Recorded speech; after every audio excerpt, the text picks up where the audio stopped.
Ania karon ang programa nga babati sa Kabisayan ug Mindanao sa kapina sa 60 ka tuig.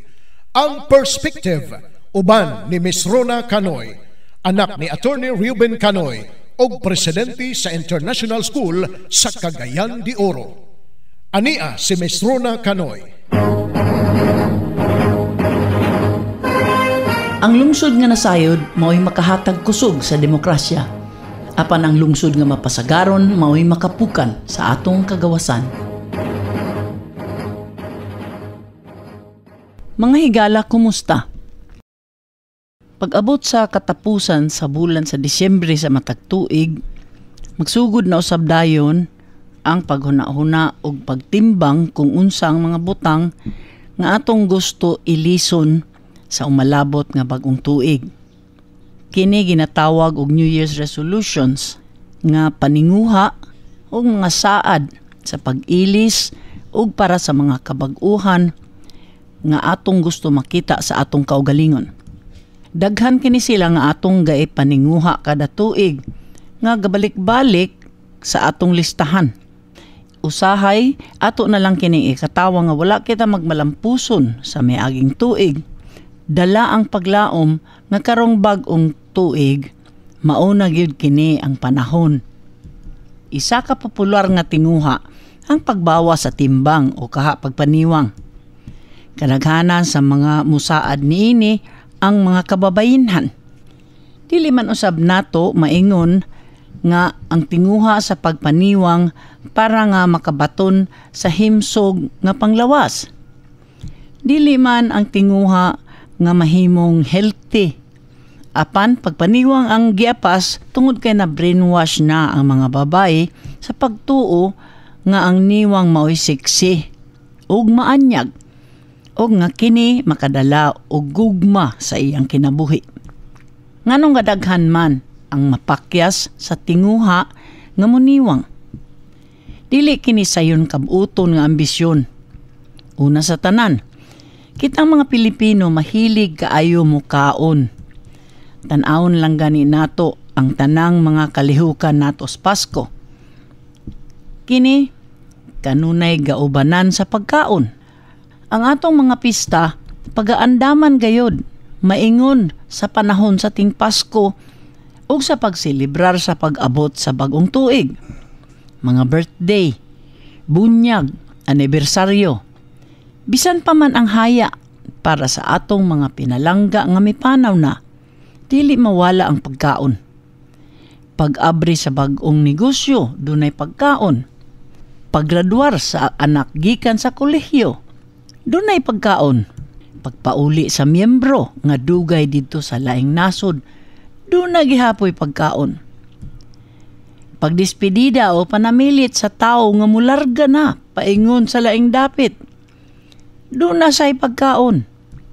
Mao nga ang tentasyon sa pagbiya sa jita, kanunay maanaa. Lisod gyud ang pagpaniwang. Isasab sa pinakapopular nga tinguha ang pag-undang sa pagpanigarilyo. Hinuon, kini sigurado nga moresulta sa atong kaayuhan. Mahimsog ang atong mga baga, mamenos ang posibilidad nga magka-kanser, ug maminos usab ang gasto sa pagpalit sa sigarilyo, labi na karong mga panahuna nga mahal na kaayo ug mukabat na ang balor sa isa ka kaha sa kapin sa isa ka gatos ka pesos. Isa pa ka positibo nga side effect sa pag-undang sa panigarilyo, mao nga ang atong mga kadalanan malimpyo na sa magmenos o kaha pagkawala sa mga upos nga gay panglabay lamang sa bisan asa. Apan pasidan-an ko ang mga gaplano og undang sa pagpanigarilyo nga dili kini sayon kung kulang ang atong determinasyon ug kalig-on. Dili nato mahuna-hunaan nga ang nicotine nga anaa sa sigarilyo isa sa mga pinakadali nga maka-addict nga kemikal. Kung moingon kita og maka-addict, ang una mo patigbabaw sa atong pangisip ang mga droga sama sa shabu. Dili nato mahuna-hunaan nga kita nga mga gapanigarilyo, mga adik sab. Dali ra ba mukabot og mudagkot og kung sa panahon nga kita mawad-an og supply, ang kalugot og kakugi sa pagpangita og asa kini mapalit dili lalim. Kini tungod kay ang atong lawas gapangita na sa nikotin. Apan kay legal man mapalit gikan sa pinakaduol nga sari-sari, dili nato makita nga kita di ay adik na sa pagpanigarilyo. Ang pag-undang sa pagpaaso kinahanglan og tawo nga desidido sa iyang kaugalingon ug dili tungod kay giaghat siya o gipugos lang sa asawa o sa ginikanan. Apan makadasig usab nga daghan na kita og nailhan nga malampuson sa pag-undang niini nga bisyo. Pero mabalik gyud kita sa una natong nahisgutan, ang pagpaniwang. Nganong lisod man? Tungod kay kung nabantayan nato, halos tanan sa mga tao nga muundang og sigarilyo mutambok. Kini tungod kay ang tao nga gapanigarilyo maminos man ang kapasidad sa pagtilaw o kalami sa pagkaon. Ang mga taste buds o parte sa dila nga muila sa kalami sa pagkaon matabunan sa mga kemikal nga naa sa aso. Mao nga kini sila medyo mabinhod o mahimong manhid sa lasa sa pagkaon. Ang atong pag-undang sa pagsigarilyo ato usab nga gahulipan sa pagpangita og mahiyop-hiyop sa laing butang og ang pinakadali mao ang pagkaon. Sa kada panahon nga mangita kita og sigarilyo, atong ilisan kini sa pagkaon. Musamot na kini kay sa pagkalimpyo sa atong mga taste buds, mas nato mamatikdan ang kalami sa pagkaon. Mao nga ang muundang sa pagpanigarilyo kinahanglan masayod ni ini nga side effect para pod nga dili matingala kung naunsa na sila nga nanambok man. Doon usay mga tao nga maninguha nga minusan ang ilang pag-inom sa alak o beer. Kinisab dili sayon kung ang barkada dili pareho og tinguha, kay duna man gayoy mga amigo o amiga nga mudani kanimo sa pag-uban sa ilang happening. Apan kung ikaw gaplano usab og undang sa pagpanigarilyo, kinahanglan usab tingali nga minusan ang pag-inom, kay ang sigarilyo ug alak pares mangyod.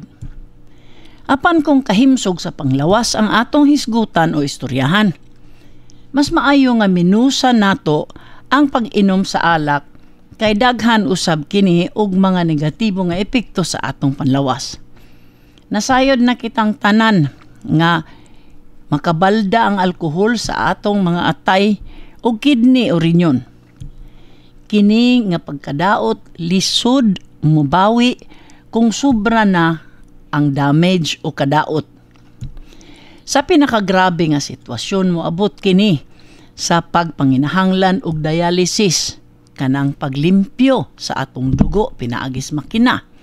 Kini nga proseso mao ang paglimpyo sa hugaw nga naa na sa atong dugo tungod kay dili na kaya sa atong atay ug sa atong rinyon ang iyang natural nga trabaho. Lain pa nga epekto sa alkohol o alak ang pagkawala sa kontrol sa atong frontal cortex sa utok, nahisgutan ta na kini. Ang frontal cortex mao ang parte sa atong utok diin gagumikan ang atong abilidad ug kapasidad sa pagtimbang sa unsay maayo ug unsay dautan, ug unsay tarong ug unsay dili. Ang alak mupugong niini nga parte sa atong utok pinaagi sa pagpahinay o pagwala sa kapasidad sa pagtimbang sa atong mga lihok. Mauman gani nga sa kadaghanang panahon makasaksi kita. Labi na niining Pasko nga milabay, nga nakakita kitag mga lalis ug mga away kung naay mag-inom. Kini pipila lamang sa mga tinguha nga atong mailis o mabalhin sa umalabot nga tuig. Kitang tanan dunay pangandoy para sa kabag-uhan. Unsay koneksyon niining atong mga New Year's resolution sa atong pagpangandoy sa kabag-uhan. Kung buotan o hunaon, dako kaayo. Ang kabag-uhan o kaayuhan nakasandig sa paglaom nga dunapay kaugmaon nga mas maayo, nga mas mabulokon, nga mas malambuon, mas hayag para kanatong tanan. Apan sama sa tanang butang nga atong galauman, naara usab kanato ang pagpatinuod niining mga paglaom. Kinahanglan nato ubanan ang paglaom sa aksyon ug determinasyon nga makab-ot nato ang atong tinguha. Importante usab nga kita adunay mga tao nga gatalirong kanato nga mosabot ug mosuporta niining mga tinguha. Mas sayon ang pagpanglimbasog kung nasayod kita nga dunay duol kanato nga gatuo nga mabuhat nato kini ug mutabang kanato sa pagkab-ot sa atong tinguha. Ang tao nga mutintal kanato nga mapaingon kita sa kapakyasan mubabag sa atong kalampusan. Sama sa tanang butang nga atong gaatubangon sa kinabuhi ug gikan mismo sa mga pulong sa atong pag-ampo nga amahan namo, kinahanglan kita ug igong kusog ug igong dipinsa para mahilayo sa kadautan ug sa tentasyon. Unta nga ang atong mga tinguha para sa kabag-uhan sa atong kaugalingon ug para sa atong nasod, atong makabot sa umalabot nga tuig. Hinaot nga dunay gamay nga nakatunan nato gikan niini nga mga pulong nga makakutaw sa atong panghunahuna ug panlantaw ug makapaluag sa atong perspective. Wala namang kitay igong panahon, mao nga kini si Rona Canoy nga moingon, daghang salamat ug manamilit na usab pinaagi sa pagdumdum sa mga pulong ug sa tingog ni Attorney Reuben Canoy nga nagkanayon. Ang lungsod nga nasayod mao'y makahatag kusog sa demokrasya. Apan ang lungsod nga mapasagaron mao'y makapukan sa atong kagawasan.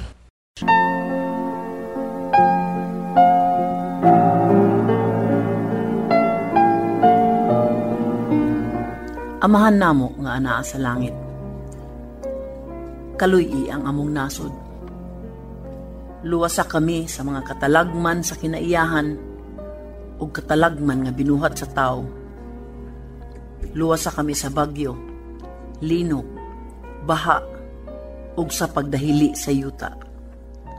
Sa droga, krimen, korupsyon, rebellion ug terorismo. Sa gutom ug sa kapobrehon. Sa tinguha nga makabot sa among katawhan ang kahusay, kalinaw ug kalambuan. Tultuli ang among pangulo ug mga punuan sa matarong nga pangagamhanan ug tultuli kami pagtuman sa imong mga sugo ug sa among katungdanan isip lungsuranon. Panalipdi kami sa mga kadaot ug sa mga dautan ug labaw sa tanan, panalipdi kami sa among kaugalingon. Tudloi kami maghigugma kanimo, O Dios, ug sa among isig katao. Uban sa dako namong pasalamat sa imong grasya ug kaluoy nga walay katapusan. Kini among gipangayo sa ngalan ni Hesukristo, ang among manluluwas. Amen. Hinaot nga ang Dios magauban kanatong tanan. God bless the Philippines. Ang mga panahon nga inyong nabati, kaugalingon ni Miss Rona Canoy, og walay kalabutan ang istasyon og mga tigdumala niini.